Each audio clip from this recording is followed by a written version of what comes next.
Meus queridos, a paz do Senhor, eu sou o diácono Cláudio Honor Machado e esta é mais uma das nossas pequenas reflexões com base na leitura diária da revista Lições Bíblicas da CPAD neste quarto trimestre de 2022, a lição dos adultos, que está tratando sobre materialmente o livro do profeta Ezequiel. E como pano de fundo estamos discutindo escatologia bíblica. O tema do trimestre é a justiça divina e o subtema a preparação do povo de Deus para os últimos dias no livro de Ezequiel. Nós chegamos à quarta lição. Já estudamos na lição de número 1, Ezequiel como atalaia de Deus. Na lição 2, vem o fim. Na lição 3, as abominações do templo, assunto este estudado ontem, uma maravilhosa aula. Eu quero parabenizar o pastor Divan por um assunto tão bem explicado em classe, pois ele foi o nosso professor ontem. E na lição de número 4, que é o tema desta semana, quando se vai a glória de Deus, que é o Icabô.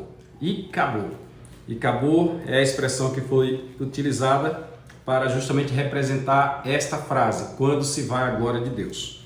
Este é o nosso primeiro vídeo da semana. Nós geralmente fazemos 6. As nossas reflexões são em número de 6, porque são 6 leituras diárias que vem indicado na revista. Então você deve assistir esta e as demais 5 que, querendo Deus, virão. Aí você vai ter a compreensão geral. E aproveito já para te convidar a se inscrever no nosso canal, compartilhar, curtir, comentar. O nosso canal tem alcançado um crescimento muito bom. Nós já, quando resolvemos comentar sobre as reflexões, tínhamos um certo número, pois o canal já existia há alguns anos, mas não tinha interesse em colocar muito conteúdo. De lá para cá, quadruplicou. A quantidade de pessoas que tinha aumentou 4 vezes e nós estamos felizes com isso. E mais feliz ainda por saber que você está compreendendo o texto bíblico, porque quando você se inscreve, você comenta, você me faz saber se o conteúdo está bom.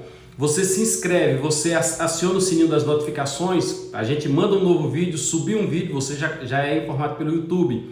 Quando você curte, o YouTube descobre que você achou o vídeo interessante e que aquele vídeo deve ser indicado a outras pessoas. Nós temos vídeos aí campeões de visualização. E quando você compartilha para alguém, você está evangelizando alguém, porque o conteúdo bíblico sempre instrui. Ele é apto para redarguir, para instruir, para corrigir, para aprimorar o homem, tá bom? Então vamos à nossa leitura hoje, que está no livro do Êxodo, capítulo de número 40, versículo de número 34. Nós estamos encerrando o livro de Êxodo. Gênesis tem 50, Êxodo tem 40 capítulos, então estamos encerrando o Êxodo. A epígrafe diz: o tabernáculo representa, eu vou repetir, o tabernáculo representa a presença de Deus. O tabernáculo representa a presença de Deus. Nós faremos leitura na Bíblia Defesa da Fé, em versão revista Almeida e corrigida, em Êxodo capítulo 40, versículo 34. Diz assim: então, volta a dizer, para você chegar no então, você tem que ler 39 capítulos. Você tem que pelo menos ler o capítulo 40, que fala, Deus manda Moisés levantar o tabernáculo. Aí lá na frente diz, o tabernáculo é levantado. Aí chega no versículo 34 que diz, então a nuvem cobriu a tenda da congregação e a glória do Senhor encheu o tabernáculo. Ponto. Nos dias que Salomão fez a inauguração do templo, que ele construiu, que ele edificou, Davi, seu pai, quis edificar o templo e Deus não deixou. Então ficou a cargo de Salomão a construção desse templo. E o templo de Salomão era suntuoso, era maravilhoso, tinha madeira vinda de distante, tinha ouro vindo de vários locais do mundo conhecido. No dia da inauguração, por Salomão ter dado aquela honra a Deus, diz-nos que a Shekinah, a glória de Deus, desceu naquele local. Era como se a orla dos seus vestidos estivessem lá no meio do povo. A glória foi tamanha que quem queria entrar não podia. É como se topasse, apalpasse a glória. Quem queria sair também não podia. Anterior a esse fato de Salomão, nós temos aqui a inauguração do tabernáculo, quando coisa semelhante aconteceu. Uma nuvem, aquela que protegia Israel, aquela que durante o dia protegia Israel do sol, pois à noite ele era protegido do frio com a coluna de fogo. A nuvem agora veio sobre o tabernáculo, cobriu a tenda da congregação, o tabernáculo também é chamado de tenda da congregação, e a glória de Deus encheu o tabernáculo. Pois bem, uma coisa que é interessante nós já registrarmos nesta primeira observação é que a glória de Deus não está adstrita, limitada a objetos, a amuletos, a símbolos. Não, ela não está. Infelizmente, no final do livro dos Juízes, nós temos início do livro de Samuel, nós temos a história de Eli, o sacerdote, e de seus filhos, Hofni e Finéias. E os filhos de Eli eram filhos de Belial. Eles faziam tudo que era errado. E eles achavam, sinceramente, a gente lê e percebe que, sinceramente, eles achavam que a glória de Deus estava limitada, o seu poder estava limitado ou contido pela arca. A arca da aliança, a arca que desapareceu, que o Indiana Jones hoje ainda quer saber onde é que essa arca está. Temos aí o filme A Arca Perdida. Mas não é, a arca, inclusive tinham essa concepção porque certa vez alguém tocou na arca e morreu, não era para ter tocado na arca. A arca representa o poder de Deus, como também os pastores são chamados no Apocalipse de anjos. Eles representam a Deus na terra. Nós, por exemplo, somos os detentores da ordem de pregar o Evangelho, então a nós compete isso. Então a arca, o tabernáculo, o Monte Sião e outras coisas do gênero não contém a glória de Deus, eles representam. E nós temos na Bíblia Sagrada várias representações. Existe um momento na Bíblia Sagrada que a Bíblia fala de água, em outro fala de fogo, em outro fala de pomba. Todos eles estão representando o Espírito Santo. Então nós precisamos entender o que é representação e o que é essência. Se nosso Deus, por acaso, ficasse limitado a uma arca feita por mãos humanas, toda a idolatria que existe hoje seria verdade? Teria razão de ser? Quando na realidade não é verdade, não tem razão de ser, porque o próprio texto diz: Deus não é contido por mãos humanas, por casas feitas por mãos humanas.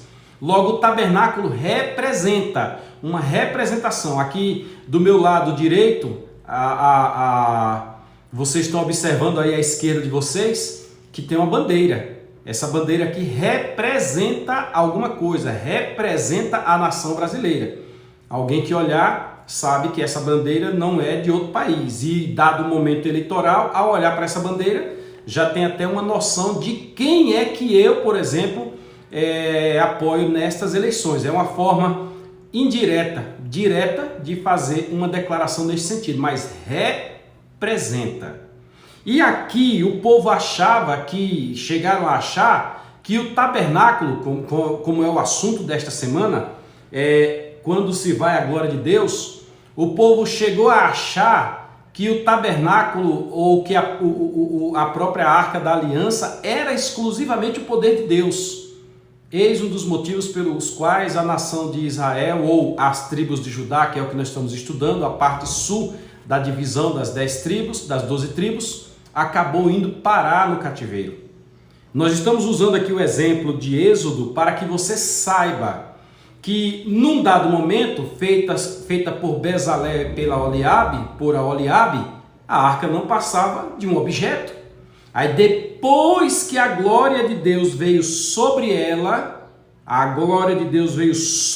e ela agora passou a ter um símbolo, a representar, mas que ela não era especificamente a glória, ela representava a glória de Deus. Durante a semana nós teremos outros pontos para discutir e o nosso objetivo principal é mostrar que Deus está acima de todas essas coisas. Se alguém por acaso confia, dá crédito, estabelece que a sua salvação, que a sua vitória será por causa de objetos inanimados, vai perder o seu tempo. O próprio templo que nós falamos de Salomão, que a glória de Deus desceu, que a Shekinah foi grande no local, acabou sendo destruído por Nabucodonosor. Templo este que foi reconstruído por Zorobabel. Mas templo esse aí que foi profanado por Antíoco Epifânio, Antíoco IV, o Epifânio, que se julgava Deus. Templo que foi reconstruído por Herodes o Grande do Império Romano. Templo que existiu nos dias de Cristo, mas que no ano 70 foi destruído pelos próprios romanos, pelo general Tito. O general Tito determinou e os seus soldados invadiram o templo, e é interessante que está escrito que o Senhor Jesus disse que não ficaria pedra sobre pedra que não fosse derribada. E conta-nos a história que os soldados romanos colocaram fogo, e o templo tinha pedra, tinha madeira e tinha ouro. Quando a madeira pegou fogo, o ouro derreteu e logo entrou entre as pedras, e os soldados então rasparam pedra por pedra, tirando ali pedra por pedra, para tirar o ouro que estava entre as suas fendas, cumprindo assim a palavra de Jesus. Templo que tem uma promessa de ser reconstruído agora, após a grande tribulação, para o milênio. Já tem tudo pronto para a realização desse templo, inclusive a menorá, já se vê ela lá em Israel numa redoma de vidro, já está pronta. As roupas sacerdotais já estão prontas também. Os levitas já foram buscados dentre as nações, levitas de linhagem pura, e já reaprenderam também o sacerdócio, o sacrifício, como é que deve ser realizado, o ofício, melhor dizendo, sacerdotal. Diz-nos alguns que o templo ele é pré-moldado. Em 3 dias o templo sai do nada e se colocará composto lá no local, e para isso basta um tratado de paz. Então percebam que o templo que foi inaugurado lá atrás, ou o tabernáculo que desceu agora, depois o templo que desceu agora, e toda a honraria que veio para frente, o esplendor do templo nos dias de Cristo, não representa para Deus nada, porque Deus é soberano e está acima de tudo isso. A glória de Deus está acima de tudo isso, e Ele coloca a sua glória e Ele tira a sua glória. Alguns acham que pelo fato de fazerem igrejas suntuosas, púlpitos magnânimos, de convidarem pregadores de nome internacional, ali está garantido que Deus vai agir, quando na realidade Deus vem nos mostrando que o que Ele busca é um coração contrito, do que Ele busca é alguém que esteja realmente entregue aos seus pés. Então, nesta semana nós vamos aprender muito mais coisa. Fique conosco e, querendo Deus, amanhã, lendo em Crônicas, nós falaremos sobre Deus escolheu o tabernáculo de Jerusalém, o templo de Jerusalém, para habitar o seu nome. Deus escolheu, não foi uma obrigação. Se Ele escolheu, Ele desescolhe, Ele pode tirar exatamente. Inclusive, nos dias de Cristo, quando Jesus estava conversando com a mulher samaritana, Jesus tocou nesse assunto. A mulher disse, você é judeu e vocês dizem que o local de adoração é Jerusalém, mas nossos pais adoravam Deus naquele monte. Aí Jesus disse, olha, os verdadeiros adoradores adorarão o Pai em espírito e em verdade. Nós vamos aprender isto esta semana, porque quando a glória de Deus se vai, aí o homem fica só. E o homem sem a glória de Deus não passa de um pedaço de barro. Legal? Fique conosco, se inscreva, compartilhe, curta, comente e acione o sininho das notificações. Aquele abraço, a paz do Senhor.